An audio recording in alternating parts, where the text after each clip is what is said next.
Question answers ആണ് ഇന്നത്തെ വീഡിയോയിൽ ചർച്ച ചെയ്യുന്നത്. ആദ്യമായിട്ട് പാഠത്തിലെ ഇന്ത്യ ടുവേർഡ്സ് ന്യൂ ഇറ എന്നതാണ് പാഠം. Question number 1. What are the evil practices that prevailed in India? ഇന്ത്യയിൽ നിലനിന്നിരുന്ന ഈവിൾ പ്രാക്ടീസസ് ഏതൊക്കെയാണ് എന്നാണ് ചോദ്യം. ഉത്തരം: sati is an evil practice that prevailed in India. Sati സമ്പ്രദായമാണ് ഇന്ത്യയിൽ നിലനിന്നിരുന്ന evil practice. Question number 2. Several such social evils and practices prevailed in India. Can you name some of them? ഇന്ത്യയിൽ സതി മാത്രമല്ല മറ്റ് പല ഈവിൾ പ്രാക്ടീസസ് ഉണ്ടായിരുന്നു. അതിൽ ചിലതിൻ്റെ പേര് പറയുക. ചൈൽഡ് മാരേജ്, ശൈശവ വിവാഹം. പ്രൊഹിബിഷൻ ഓൺ വിഡോ റീമാരേജ്, വിധവയുടെ പുനർവിവാഹത്തെ തടസ്സപ്പെടുത്തിയിരുന്നു. ഹ്യൂമൻ സാക്രിഫൈസ്, മനുഷ്യ കുരുതികൾ ഉണ്ടായിരുന്നു. ഫീമെയിൽ ഇൻഫാൻറ്റിസൈഡ്, ശിശുഹത്യകൾ ഉണ്ടായിരുന്നു. സ്ലേവറി, അടിമത്തം, ഇവയൊക്കെയാണ് ഇന്ത്യയിൽ നിലനിന്നിരുന്ന മറ്റ് evil practices. Question number 3. Who wrote Early Travels in India? Early Travels എന്ന പുസ്തകം രചിച്ചത് ആര്? William Foster. Question number 4. Who is Rajaram Mohan Roy? ആരായിരുന്നു Rajaram Mohan Roy? Rajaram Mohan Roy strongly condemned the evil practices like sati and child marriage that prevailed in India. ഇന്ത്യയിൽ നിലനിന്നിരുന്ന സതി, ശൈശവ വിവാഹം പോലുള്ള ഈവിൾ പ്രാക്ടീസസിനെ, ദുരാചാരങ്ങളെ എതിർത്ത വ്യക്തിയാണ് Rajaram Mohan Roy. He founded Brahma Samaj and gave the message that religions are basically the same. അദ്ദേഹം ബ്രഹ്മ സമാജത്തിന് എന്ന സംഘടന സ്ഥാപിച്ച ആളാണ്. അതിലൂടെ അദ്ദേഹം മതങ്ങളെല്ലാം അടിസ്ഥാനപരമായി സെയിം ആണ്, ഒന്നാണെന്ന് സ്ഥാപിച്ചു. He strongly believed caste system to be the major source of disparity in Indian society.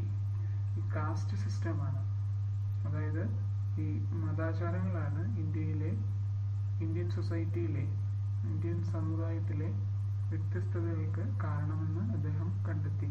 He is known as the father of Indian Renaissance. അതുകൊണ്ട് അദ്ദേഹത്തിന് ഇന്ത്യൻ റെനേസൻസിന്റെ, ഇന്ത്യൻ നവോത്ഥാനത്തിന്റെ പിതാവ് എന്ന് അറിയപ്പെടുന്നു. Question number 5. Who is Swami Dayananda Saraswati? ആരാണ് Dayananda Saraswati? Swami Dayananda Saraswati was the leader of Indian Renaissance who attacked caste system and condemned idol worship. He founded Arya Samaj. He gave the call go back to Vedas.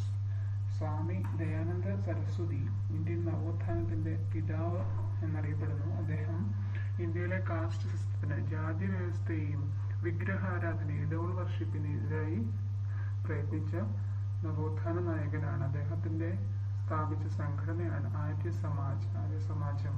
അദ്ദേഹം വേദങ്ങളിലേക്ക് മടങ്ങുവാൻ ജനങ്ങളെ ആഹ്വാനം ചെയ്തു. Go back to Vedas. Question number 6. Write a note on Jyotirao Phule.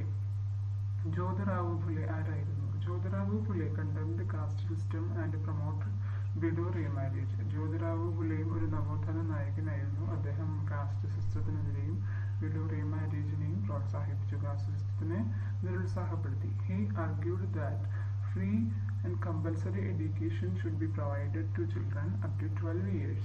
അതായത് 12 വയസ്സുവരെയുള്ള വിദ്യാർത്ഥികൾക്ക് സൗജന്യവും നിർബന്ധവുമായ വിദ്യാഭ്യാസം നൽകണമെന്ന് അദ്ദേഹം വാദിച്ചു. And gave primary concern to the education of the weaker section.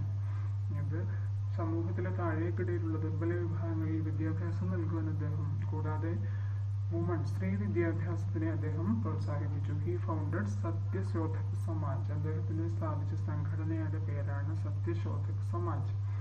Question number 7. Who is Pandit Ramabai? Pandit Ramabai founded Arya Mahila Sabha. Arya മഹിളാ സഭയുടെ സ്ഥാപക നേതാവാണ് പണ്ഡിറ്റ് രമാഭായി.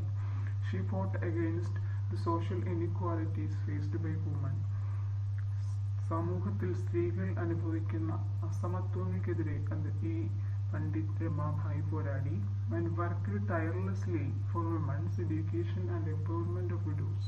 സ്ത്രീ വിദ്യാഭ്യാസത്തിന് വേണ്ടി അക്ഷീണം പരിശ്രമിക്കുകയും വിധവയുടെ പുനരുദ്ധാരണ പ്രവർത്തനങ്ങളിൽ സജീവമായി പ്രവർത്തിക്കുകയും ചെയ്ത വ്യക്തിയാണ് പണ്ഡിറ്റ് രമാഭായി.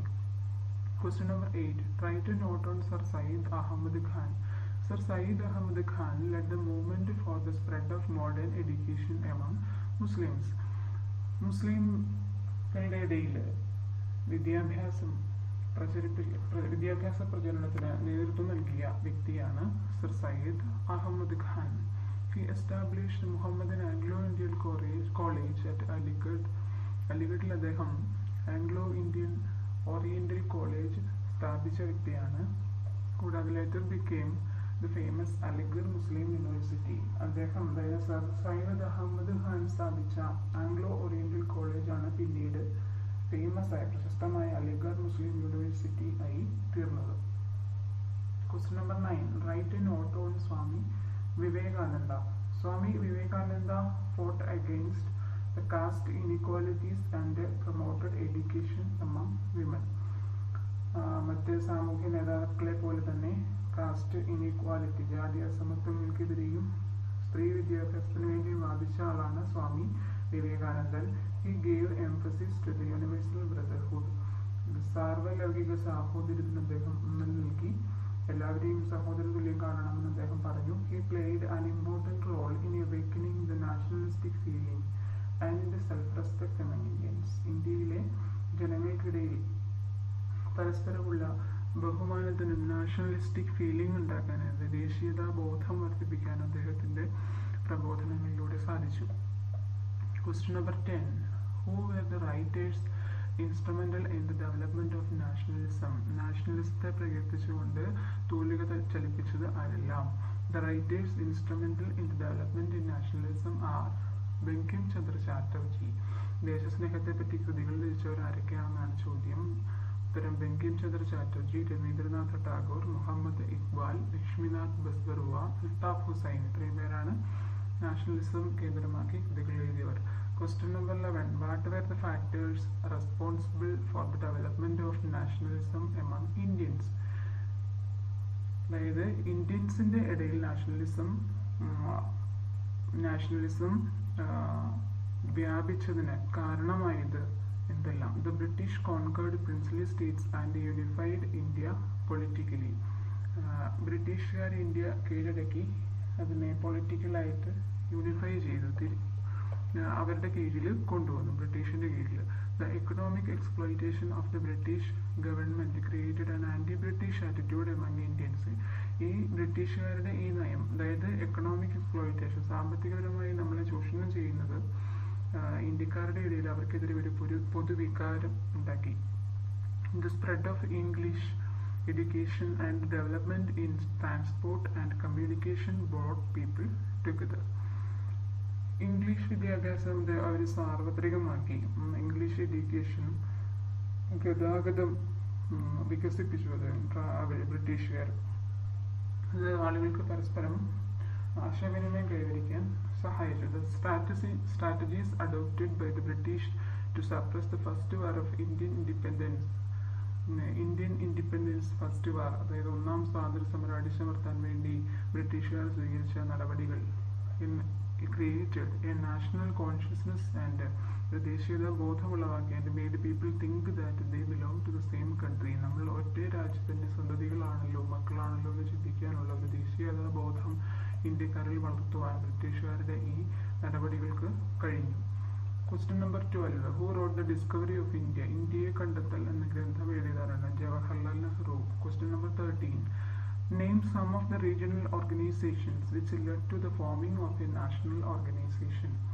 National organization, ദേശീയ പ്രസ്ഥാനത്തിന് വഴിവെച്ച ചില പ്രാദേശിക സംഘടനകൾ ഏതൊക്കെയായിരുന്നു? മദ്രാസ് നേറ്റീവ് അസോസിയേഷൻ, പൂന സാർവജനിക് സഭ ആൻഡ് ഇന്ത്യൻ അസോസിയേഷൻ. ഈ ചെറിയ പ്രാദേശിക സംഘടനകളാണ് ഇന്ത്യൻ ദേശീയ പ്രസ്ഥാനത്തിലേക്ക് പിന്നീട് വഴി തെളിച്ച സംഘടനകൾ.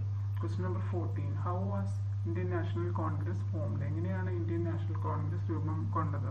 72 representatives of various organizations assembled in the auditorium of Tejpal Sanskrit College, Bombay. പ്രാദേശികമായ 72 സംഘടനകൾ ബോംബെയിലെ തേജ്പാൽ സംസ്കൃത കോളേജിൽ 28 December 1885 1785 സമ്മേളിച്ചു. W.C. Banerjee presided over this meeting. ഈ സമ്മേളനത്തിന്റെ അധ്യക്ഷം വഹിച്ചത് W.C. ബാനർജിയാണ്. Initiated by the former British civil servant A.O. Hume. British civil servant, മുൻ ബ്രിട്ടീഷ് സർവൻ്റ് ആയിരുന്ന A.O. ഹ്യൂമിൻ്റെ ഇനിഷ്യേറ്റീവോടുകൂടിയാണ് ഈ സമ്മേളനം നടന്നത്. The Indian National Congress was formed in this meeting. ഈ സമ്മേളനത്തിൽ വെച്ചാണ് ഇന്ത്യൻ നാഷണൽ കോൺഗ്രസ് രൂപം കൊണ്ടത്. അതായത് മുൻ ബ്രിട്ടീഷ് സിവിൽ സർവൻ്റ് ആയിരുന്ന A.O. ഹ്യൂമിൻ്റെ നേതൃത്വത്തിൽ W.C. ബാനർജിയുടെ അധ്യക്ഷതയിൽ ബോംബെയിൽ വെച്ച് കൂടിയ ഈ യോഗത്തിൽ, ബോംബെയിലെ തേജ്പാൽ സംസ്കൃത് കോളേജ് വെച്ചിട്ട് കൂടിയ ഈ യോഗത്തിൽ 72 പ്രാദേശിക സംഘടനകളിൽ നിന്നുള്ള ആളുകൾ പങ്കെടുത്തിരുന്നു. ഈ മീറ്റിംഗിൽ വെച്ചാണ് ഇന്ത്യൻ നാഷണൽ കോൺഗ്രസ് രൂപം കൊണ്ടത്. ഇത്രയും ചോദ്യങ്ങളാണ് ഇന്ന് നമ്മൾ ഡിസ്കസ് ചെയ്യുന്നത്. അടുത്ത ക്വസ്റ്റ്യൻ അടുത്ത വീഡിയോയിൽ നമുക്ക് ചർച്ച ചെയ്യാം. Okay, thank you for watching.